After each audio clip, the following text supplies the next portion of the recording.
Hey everyone, this is a show you have been asking for probably 6 to 9 months. My experience is rather narrow, so this was a topic I knew I was going to speak with Dana from Hemlane from.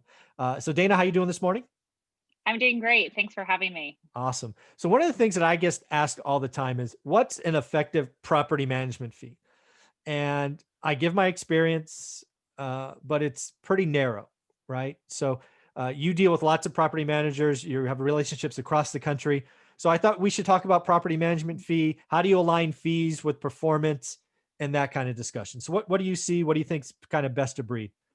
Great. So there's no right answer for what that fee should be, and it's heavily dependent on where you are in the country, Hmm. the type of property you have, how far the property manager is from yours, number of units you have. Mhm. If it's a multifamily versus if you have 10 single family homes, that's more to manage than obviously if you have 10 properties within one, because you can do them all at once, right? If Yep. you're over on site. Although there's communal space that is more management. So there's no right answer, but I think there are a couple of things that I'd like to point out that to me make me kind of question property management fees, especially because we're talking about one rental at a time and single family homes Mhm. when you first get started. One thing that I've never understood in like the smaller property management space, so property managers who are dealing with people who have 1 to 7, 10 properties. Mhm. One of the things I never understood was the percentage of monthly rent. Mm. And here's why. What we found is the properties that need the most property management are the ones that are cheaper in their rental price. Mm. They are the ones that the tenants are less qualified, Mhm. right?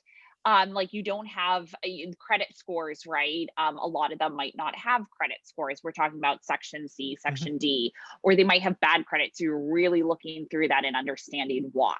Mhm. The tenants aren't online and they're not going through and paying online every month and setting up automatic payment, Right. right? Their job history, all of that kind of stuff. It's just more difficult. It's a lot more work to make sure you have the right tenant for the real estate investor. And so the property management just becomes quite a bit more work. And especially some of these properties are older.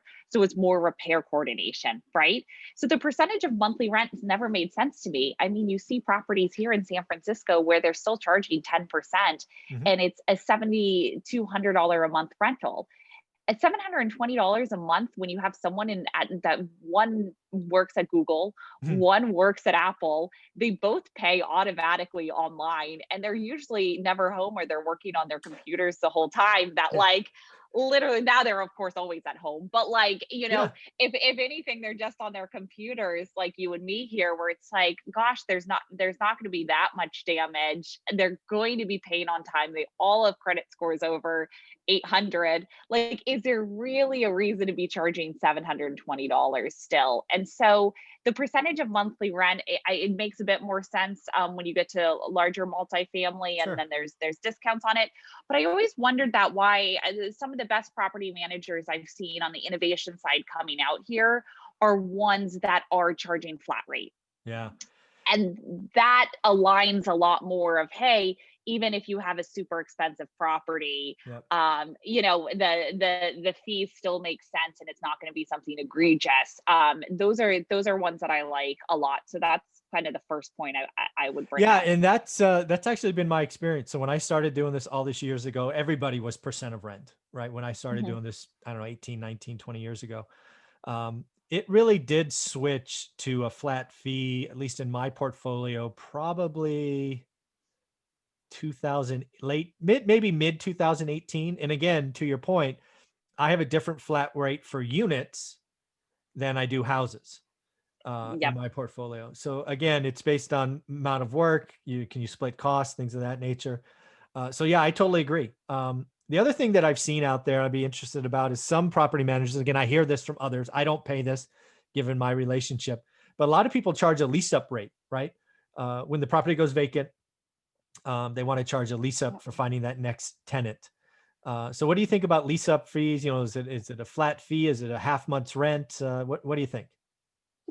the one case, the lease-up fee is actually where I'd argue the percentage of monthly rent does make sense. And if it's like 1 month's rent, 75%, 50%, whatever it is, that does make sense because there's a lot of negotiation that Mm, potentially goes on with the what the amount is. mhm. And that's where a really good leasing agent is going to make sure that you get the best price with the most qualified tenant. Yep. And so that's where I do think the percentage makes more sense, but on the day-to-day management, not really.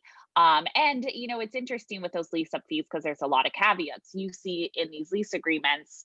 We were reviewing one actually yesterday, where there was basically if the security deposit or if the holding deposit, if they forgo it, the owner gets 50% and the leasing agent gets 50%. There's a lot of fees like that that kind of go more into the details and weeds, but like what makes the most sense and what aligns incentives for both the owner as well as the agent, and like what is fair for both of them, Mhm. right? And to make it where if they did a lot of work and then suddenly the tenant backs out at the last minute and they're back to square one, Mhm. does it make sense to charge those fees?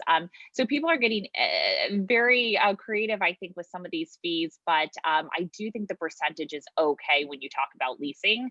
And then you're right, some property managers don't charge a leasing fee at all. I actually really like that when you're doing the full service property management, because then there's always this question of, well, if they make the same amount, it's about the same amount they make up in the lease up fee as the property management fee.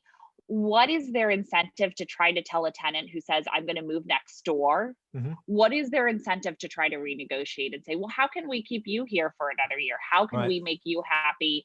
And, the second to the most costly expense is obviously a bad tenant. But the second most costly expense is the leasing side, because Sure. you have this vacancy and you have this risk of, hey, the property's damaged. Are we going to have to go after more than the security deposit? You have all the coordination, and then you now have the lease up fee. So of property managers who are doing the full, month to month and not charging lease up fee, I actually do like that model a lot.